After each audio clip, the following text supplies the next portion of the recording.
Cherpulassery CPM area committee ഓഫീസിൽ യുവതിയെ പീഡിപ്പിച്ചെന്ന കേസിൽ യുവാവിനെ കോടതി വെറുതെ വിട്ടു.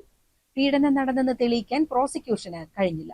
ചെർപ്പുളശ്ശേരി സ്വദേശി പ്രകാശനെയാണ് പട്ടാമ്പി കോടതി കുറ്റവിമുക്തനാക്കിയത്. ചെർപ്പുളശ്ശേരി സ്വദേശി P. പ്രകാശനെയാണ് പട്ടാമ്പി കോടതി കുറ്റവിമുക്തനാക്കിയത്. 2019 മാർച്ച് 19 മണ്ണൂർ നഗരിപ്പുറത്ത് ചോരക്കുഞ്ഞിനെ ഉപേക്ഷിച്ച നിലയിൽ കണ്ടെത്തിയതിനെ തുടർന്നാണ് കേസിന്റെ തുടക്കം. ഏറെ രാഷ്ട്രീയ കോളിളക്കം സൃഷ്ടിച്ച കേസിലാണ് സുപ്രധാന വിധി. ചെർപ്പുളശ്ശേരി CPM ഓഫീസിൽ വെച്ച് പെൺകുട്ടിയെ പീഡിപ്പിച്ചു എന്നായിരുന്നു കേസ്. പോലീസ് അന്വേഷണത്തിൽ കുഞ്ഞിന്റെ അമ്മയായ യുവതി ചെർപ്പുളശ്ശേരി CPM ലോക്കൽ കമ്മിറ്റി ഓഫീസിൽ വെച്ച് പീഡനത്തിനിരയായെന്നാണ് പോലീസിന് നൽകിയ പരാതി. പ്രണയം നടിച്ച് പീഡിപ്പിച്ചെന്നാണ് യുവതി പരാതിയിൽ പറഞ്ഞിരുന്നത്.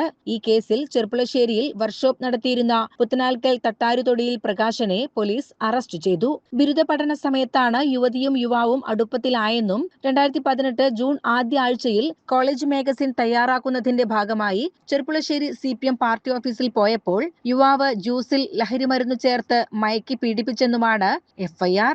എന്നാൽ യുവാവ് കോളേജിൽ പഠിച്ചിട്ടില്ലെന്നും CPMുമായി ബന്ധമില്ലെന്നും CPM അന്ന് വ്യക്തമാക്കിയിരുന്നു. പോലീസ് കണ്ടെത്തലിനെതിരായ കാര്യങ്ങളാണ് കോടതി കണ്ടെത്തിയത്. ഉഭയസമ്മതപ്രകാരമാണ് ഇരുവരുടെയും ബന്ധമെന്നാണ് കണ്ടെത്തൽ. അതുകൊണ്ട് പീഡനമെന്ന വാദം നിലനിൽക്കില്ലെന്നും കോടതി കണ്ടെത്തി. പീഡനം നടന്നുവെന്ന് തെളിയിക്കാൻ പ്രോസിക്യൂഷന് കഴിഞ്ഞില്ല. അതുപോലെ പ്രകാശൻ DYFIയോ CPM പാർട്ടിയുമായോ എന്തെങ്കിലും ബന്ധമുണ്ടോ എന്ന് തെളിയിക്കാനും കഴിഞ്ഞില്ല.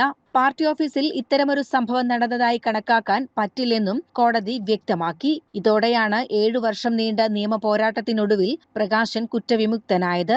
പ്രതിഭാഗത്തിന് വേണ്ടി അഡ്വക്കേറ്റ് വരുൺ രഘുനാഥ് ഹാജരായി. CCN ചെർപ്പുളശ്ശേരി.